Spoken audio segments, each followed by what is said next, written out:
So this formula here that I almost erased, just to recall you, says that if you want to understand the noise sensitivity, then you need to understand what is the law of the size of the spectrum under this, well, I don't know if it's written yet, but this spectral measure. So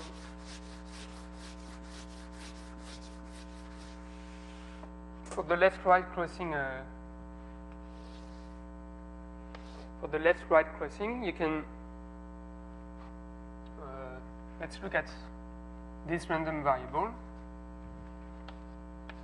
the probability that the spectrum is of size k. So we'll see in quickly that the spectrum is concentrated around this this size, which is well, sorry,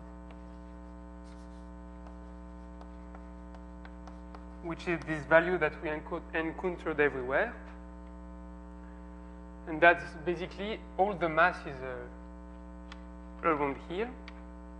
So the argument that we sketched at the beginning, which was when you take a configuration and that you noise it, you change them one by one, and it's stable if the noise is small enough, tells you that the upper tail here is small, that for sets bigger than this, you don't have a lot of mass.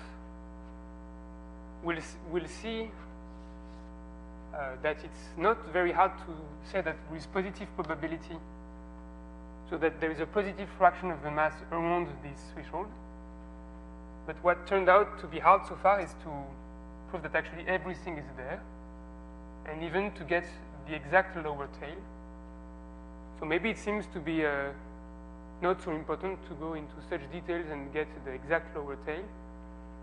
But it turns out that when you look at the radial crossing event instead, it's not enough to know that there is a concentration around the mean of the square, but you actually want the whole lower tail to get the dimension 31/36.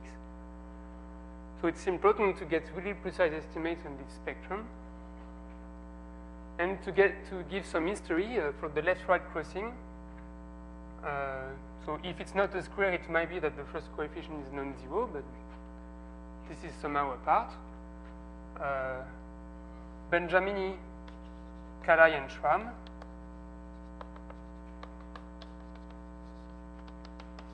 Schramm they proved that the probability that the spectrum is less than some constant times log r. So basically some infinite window here. This probability converges to 0. In particular, it means that the mass on the finite sets disappear when you take bigger and bigger boxes. And therefore, it means that the left-right crossing has to be sensitive to noise. And the sensitivity is at least in something 1/log r.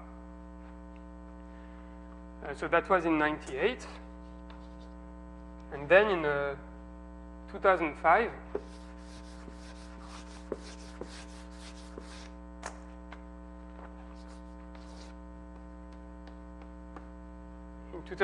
Schramm and Steiff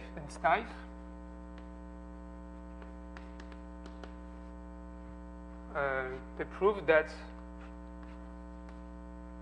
you could go a bit further here, and that actually the probability to be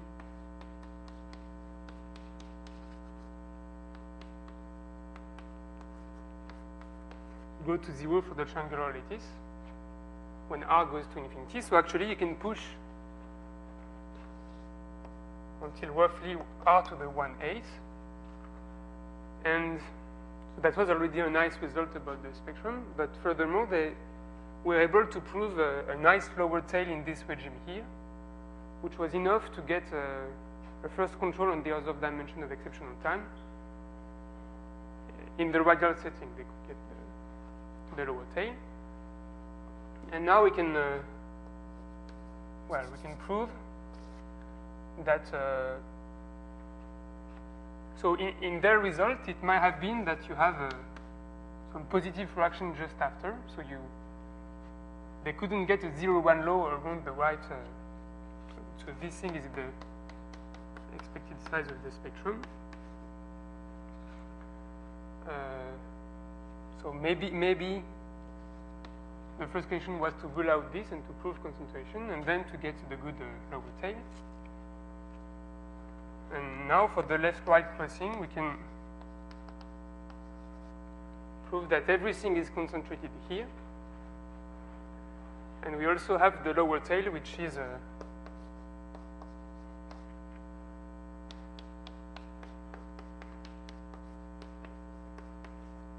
that decays in the lambda to the 2/3. So not only it's concentrated there, but we get the right behavior. And we have the same results for the radial setting. And for the Z2 lattice, we can also have the exact lower tail expressed in terms of these probabilities alpha 4 and alpha 1. So maybe if I have time, I will come back to this later. So the first consequence of this concentration here is that if the noise that we had before is much bigger than this,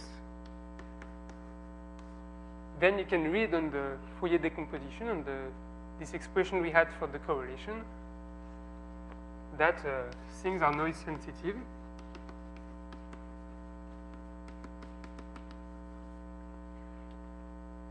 And that result needs to prove this concentration, and we have already seen before that that part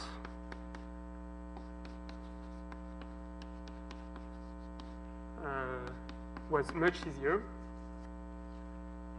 Didn't even need any spectrum consideration. So now the goal is to prove things about concentration and even lower tails. So I don't know if I'll have time to enter the proof, but I'll try. So maybe I'll give quickly some properties of the spectrum, some geometric properties. So the spectrum is a subset of the square. And so if it's the square, the empty set has no probability because the expectation is 0. And if not, we think it's some subset which in some sense look like the pivotal points. But we'll see that this is not like the set of pivotal points. If it was exactly the same, then it would be easy to prove concentration. But it wouldn't, you could use the percolation technology and things like this, but it turns out it's completely different except for the first and second moment. But still, at least to get some intuition of it, it should be asymptotically like a fractal, and it should be of dimension 3/4, like the pivotals. And actually, we proved using results of Tyrrelson, Schramm, and Smirnov that there is a scaling limit of this Fourier, of these spectrum measures, which is like a Cantor set of dimensions 3/4, and which is, apart from first and second moment, completely different from the pivotals. So the spectrum should look like some set like this, and we want to say that this is big with good probability. So first I'll need some formula, which is, if you want the probability that the spectrum is inside some subset, so let's take A, so some subset, what is the probability that the spectrum is inside A? Well, you can write it like this. It's by definition, is the sum of the set inside A of the weight of these sites, right? And turns out that you can write it as a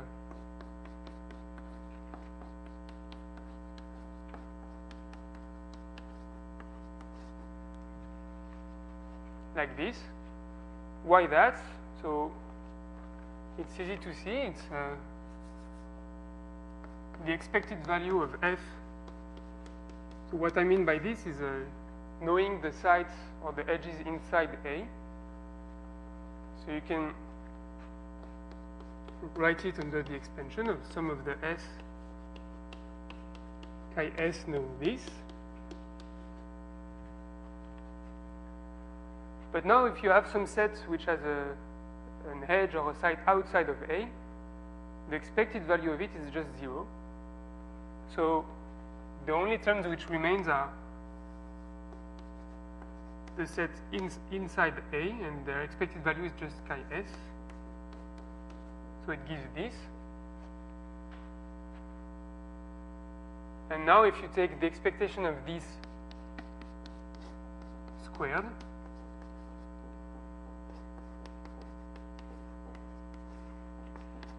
then by orthogonality, as before, we get what we want.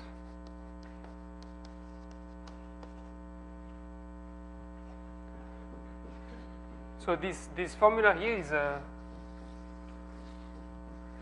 useful to have in mind. So now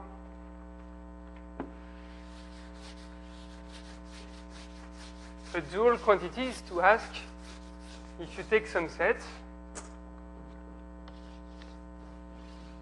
for instance, some set B, for instance, a ball of radius epsilon, and you want to ask the probability that the spectrum touches this ball.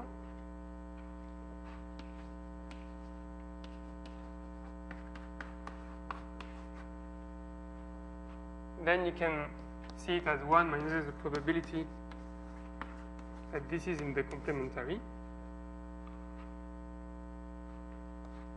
This you can write it as the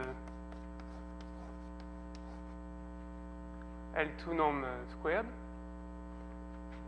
because so now I'll stick to the left-right case, it's simpler, minus this thing, so this is E of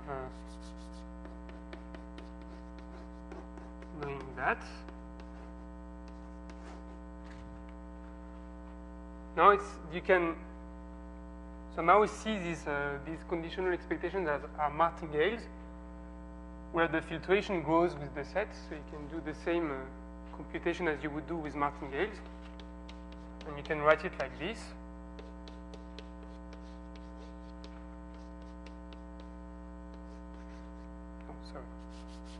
There is one E of f, no, B squared. And so this doesn't look really nice, this formula, but actually, if you look at what it means, it gives you some nice information about the spectrum. Exactly that if you take some small ball epsilon, and the mesh going to 0, say, the probability that the spectrum will hit the ball. Look at this formula. So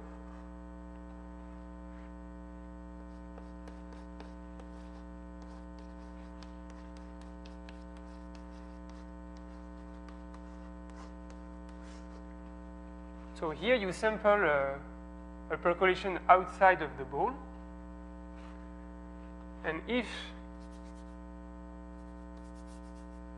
the ball of epsilon doesn't give you any crucial information, so for instance, if when you sample outside of the ball you already see a crossing like this, then f and its expected value here, they're the same. right? So the only configuration where this is non-trivial is when the ball B has really has relevant information.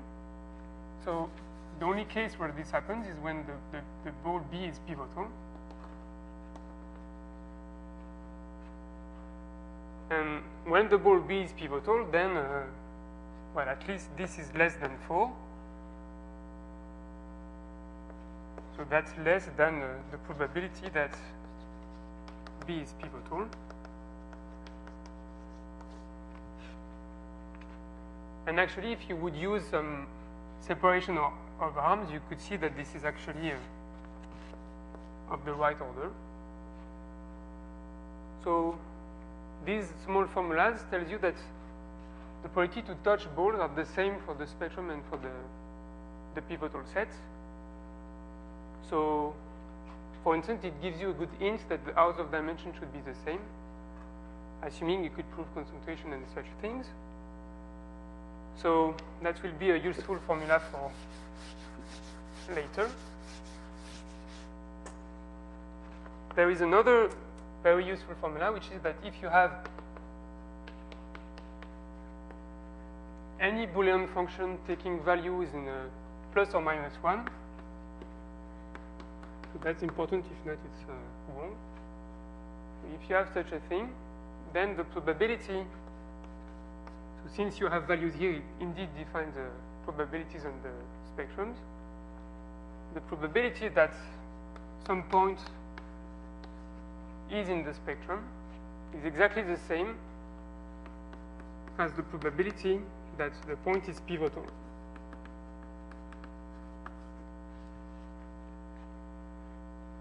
And the way to see it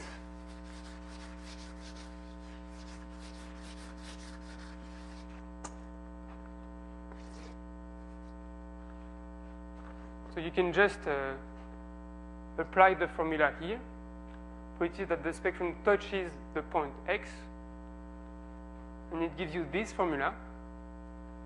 And here you see that if X is not pivotal, then this is just the 0. And if X is pivotal, then the expectation is 0, because you don't know, and this gives you 1. So it gives you exactly the probability to be pivotal. Now there is another quantity which says that the probability that 2 points are in the spectrum, it's exactly the probability that X and Y are pivotals.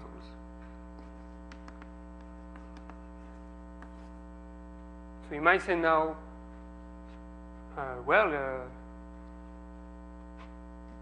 maybe it seems S and the set of the spectrum are the same. But if you would try to compute the 3 points function, then it would not be true anymore. And then the moments are completely different. So, but there is some luck here. At least the first 2 moments are the same. So this one, I won't prove it here, but you can do with ends in the same way. And maybe we'll see later a more general formula which proves it. But the nice thing about here is that if P is the random set of pivotal points,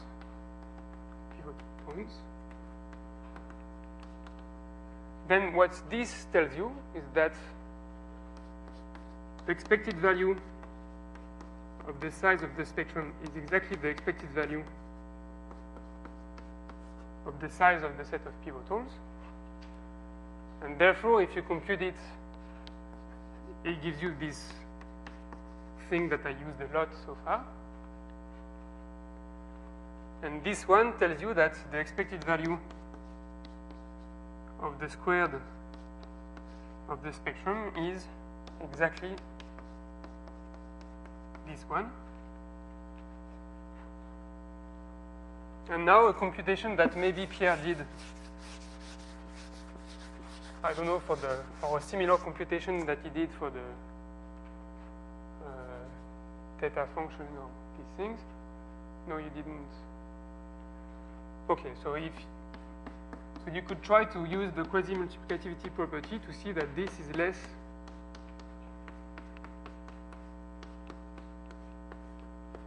than this. So you can control the second moment of the size of the pivotals with the square of the first one, and by this, it gives you the same for the spectrum. So you have a good control on the second moment, and there is a useful formula which tells you that when you have such a thing, Paley-Wigmunds tells you that the probability that the spectrum, that there is a C positive,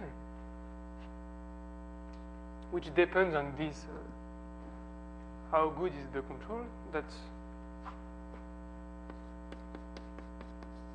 this happens. So what this says is that, so I erased what I had before, but when you look at the law of the size of the spectrum, what I drew like this, there is at least a positive fraction around r squared alpha 4r. Okay? And now, if we don't care about lower tails or other things, we want to exclude something like this. So,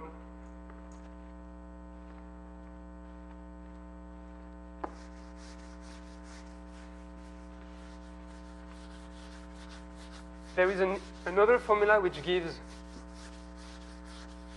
some intuition of why there should be some 0-1 law like this, which is so the problem with the spectrum is that there is no way to couple it with the percolation, and there is actually not even a way to simulate it, not that we know. So if you would like to sample how looks a spectrum, you would need to actually compute this Fourier coefficient, and if you would like to do with a computer, it would take for long. Unless maybe there is a clever way to look at it, but there is one, at least a partial way to couple percolation and spectrum, which tells you that if you want to look at the spectrum in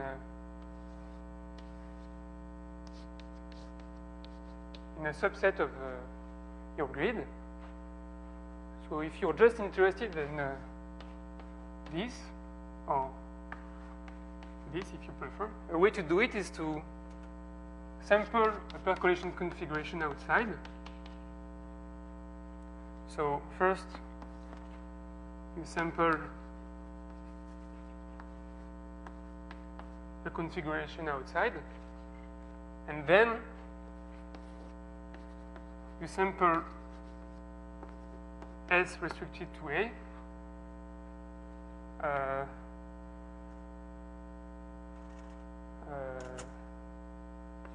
from the Boolean function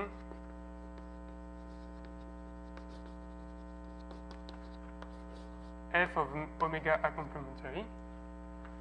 So what is this function? So you sample a function outside of A, and then this one is the function f, which depends on the remaining sites here, and you sample the spectrum according to this, and it gives you exactly the law of that.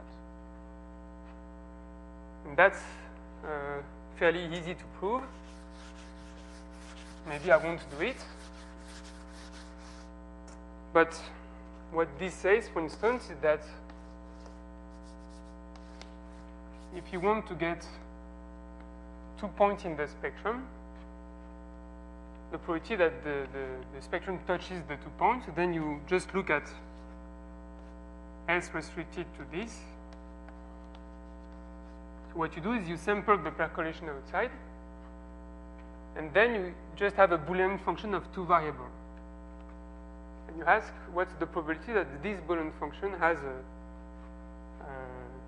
the spectrum of the 2 points in it. So for instance, if the percolation outside does this, but doesn't care about these points, the function which will depend on these 2 points won't need this point, and there will not be spectrum on this. And well, basically, this way to sample things with some coupling with the percolation gives you some information. And what it gives, for instance, is that if you take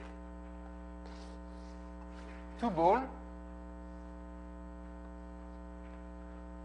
small radius epsilon, and you condition the spectrum to touch both balls, a way to sample it is to sample percolation conditioned to the fact that percolation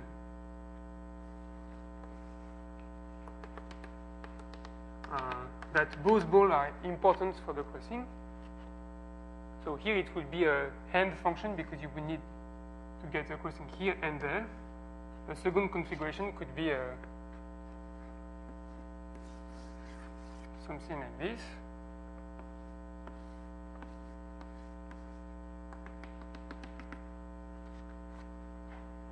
And now that you sample this conditional percolation configuration, you can ask what is the spectrum in both of these things.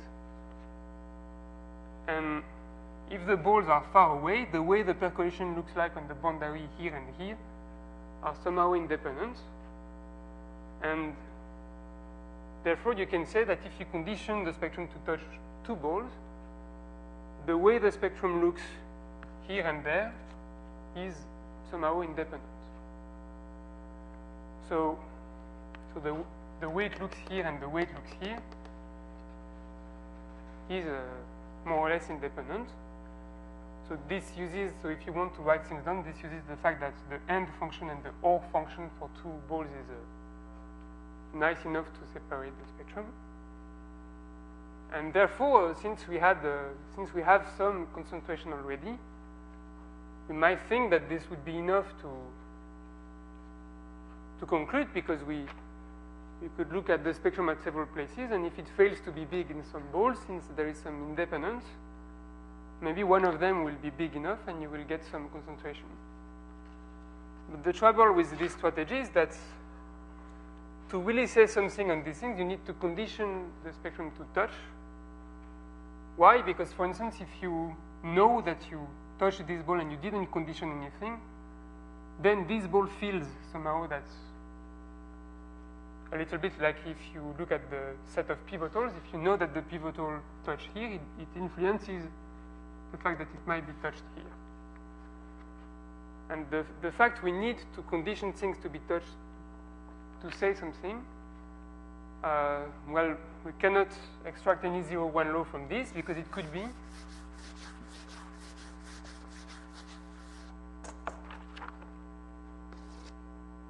that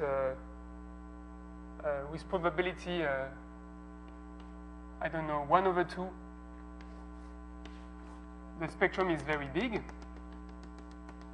and of size roughly R, well, even about R² alpha 4R. And maybe you're not lucky with some positive probability.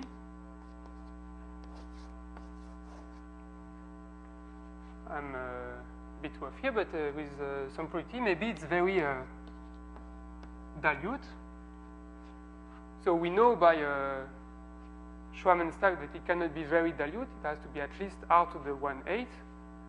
But maybe it's much smaller than this thing. So maybe here there is some positive fraction on small effects. And if you have such a thing, then when you condition two small balls to be touched, you will only see this region here, and you won't be able to study what you want to exclude. So this strategy fails. So then the hope was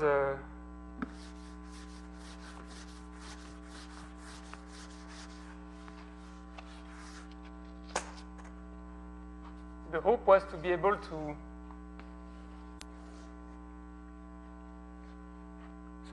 somehow.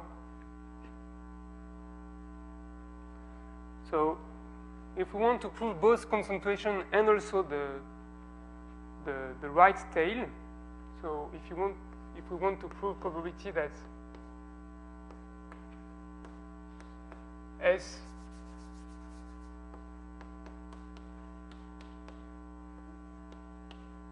is like this. So I use a small r because maybe we want the lower tail and to be at some other scale. We know from the formula before, or maybe I could have shown this, but we know that if you look at the spectrum in a box of size r, then at least with positive relative, you condition this box to be touched, the size of the spectrum there will be r squared alpha for r. Okay? So what we guessed for this behavior here is that this probability is of order. For the spectrum to be of this size, it needs to locate some box like this, and then to have the typical behavior here. For instance, if you think in terms of the spectrum, if you want the probability that the spectrum is much smaller than usual, then you look at the right scale where it will be nice, and then you will have 6 arms coming like this. So you want to, so when you have something like this, you have, if this is R, you have that many boxes of radius R, and then you want the probability that the spectrum is included in this. And remember that the probability that the spectrum is included in A, I had a formula for this before, which was expected value of the expected value of F knowing the bytes in this. Here we need to also ask this, but if we are in the square, it doesn't change anything. Oh, no. So the 6 arms, sorry, it's for the, if you want to look at this quantity for the pivotal set. So that's a non-trivial statement. But if you want to compute the lower tail of the size of the pivotal points, and you want the probability that that you do have pivotals, that's why we have this, because maybe pivotals you don't have. But once you have very little. And R is much smaller than this thing. Then if you have very little pivotals, it means that maybe you have 2 boxes far away from each other where you find pivotals. But if you do, you would need to have 6 arms like this, and then 6 arms like that somehow. Because in between, you don't want to have pivotals. And the fact is, if you have isolated little boxes like this, it's of very low probability. So if you condition the pivotals to be of very small size, but non-zero, then typically what you see is some box somewhere of the good size and 6 arms around. And what we want to say and to prove is that somehow the pivotals, the spectrum, if you condition it to be much smaller than usual, then it will be the same. It will be some box somewhere and the typical size inside. And the probability that the spectrum is some fixed ball of radius R, it's this. So that comes from the previous formula, but to follow this, maybe it's too fast, but just believe me. And it's easy to prove that, because you just count and you see that this is okay, but the other side is harder. And if you manage to do this, then not only you get concentration, but you also get the right tail. So one way to do it is, so a setup for that would be, since you want to find the spectrum in some R box, little R box of good size, you can divide this big box in things like this. And you can look at the spectrum here If it's of big size, r squared times alpha for r, then you're good. And if not, you continue until you hope that you'll find something of reasonable size. And with the formula I said before, there is some technicality that you don't want to look at things which are too close, so you just keep some safety region here. So you take that of size r, and you take some smaller ball. And now you first look at the spectrum here. Maybe it's small, and you're unhappy, and you continue. You look here, until you hope that you find the right box. You would need to prove that the strategy stops somewhere. But for this, you would need to, at the high step, you would need to know what is the law of the spectrum here, conditioned on what you've seen so far. Right? So you would need to know what is the size of, if this is the I small ball, what is the size of this condition on the spectrum so far? Right?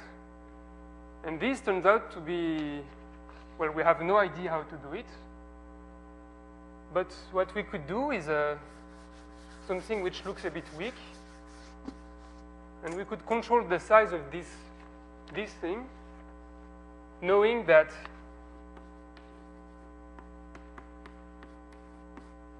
the spectrum touches this. So that's easy. And also that the spectrum on some other parts of the lattice was empty. So what it says is that if you explore things and you don't see anything, then as far as you don't see anything in the places where you explore, you're good. You can control things. But that part is a kind of big lemma that, well, you can control things, but it's not easy. You need to interpret the spectrum as in terms of coupled configuration of percolations, which are independent outside of these, and well, which are independent of this set and the same outside. So it needs a lot of percolation, but you can do that. But now, how to use such a setup? How to find a strategy which looks at things and basically you don't want to see any spectrum until you find something, and when you find something, you want to be able to say that this is big. So a way to do it is to look at it not in the whole square, because maybe you won't be lucky the first time, but to look at it in some dilute set of points, dilute enough so that if you see it, it means that it has to be big there. So we expect that this thing has to be of order that, as I explained before, has to be of typical size. And so what we do is we take some random set of points in the square where each point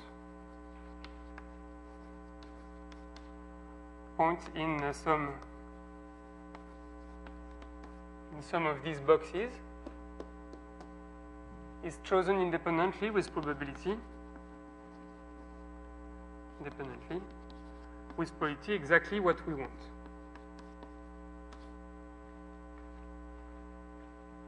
So basically, the spectrum is some Cantor set of dimension 3/4. And what you do in these boxes, you look at some random set of dimension 5/4.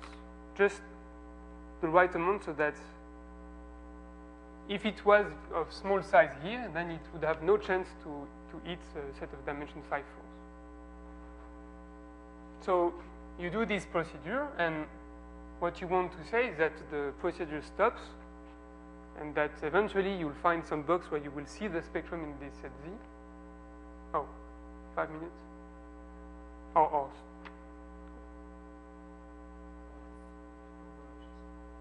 Okay. So, but this procedure is has just one place which doesn't work, which is that you need to condition the box to be touched by the spectrum to control things well. And here, if you do this several times, then this conditional probability changes with time, and changes with time. So and there is no easy way to control it. So to put it rigorously, there is large deviation lemmas which turn this into the estimate we need. And so the large deviation is not so hard to achieve, but this one needs some work. And there is another part which needs quite some work, which is that you need to say that the procedure stops. So you need to say that with big probability you will touch quite many of these R box, intermediate mesoscopic scales. And it turned out that to prove the right lower tail for the spectrum, you need to control exactly the very lower tail term, the logarithmic scale here, to say that with very big probability you will touch at least log of big R over little r. And combining the large deviation thing, the small size probabilities, and this estimate of conditional probability when you don't see the spectrum outside, you get the right tail. And if I had more time, I would have. So maybe can I 1 minute? So just to motivate that we needed the lower tail for the dimension, remember that we had to control this thing.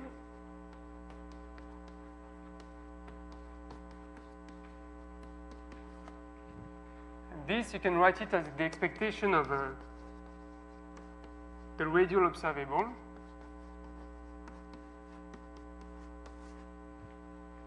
Where this is a 0 or 1 variable, that's why it was nicer here. And this, you can see it as the sum over the k equals 0 to infinity of exponential minus kt. And here it's not a probability,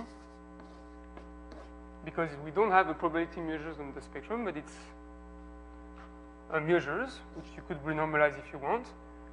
And that's the probability that the measure of the set of size k. And you need to get a good lower tail around k equals 1 over t, because after 1 over t, these things will decrease exponentially fast. But you need to have a good control on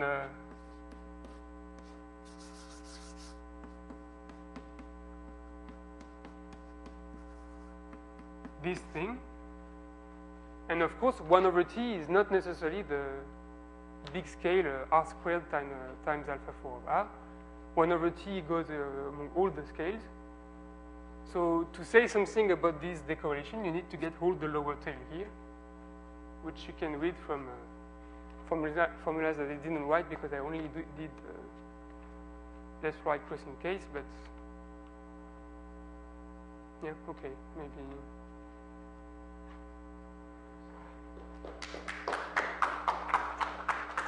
So sorry, it was a bit rough at the end, but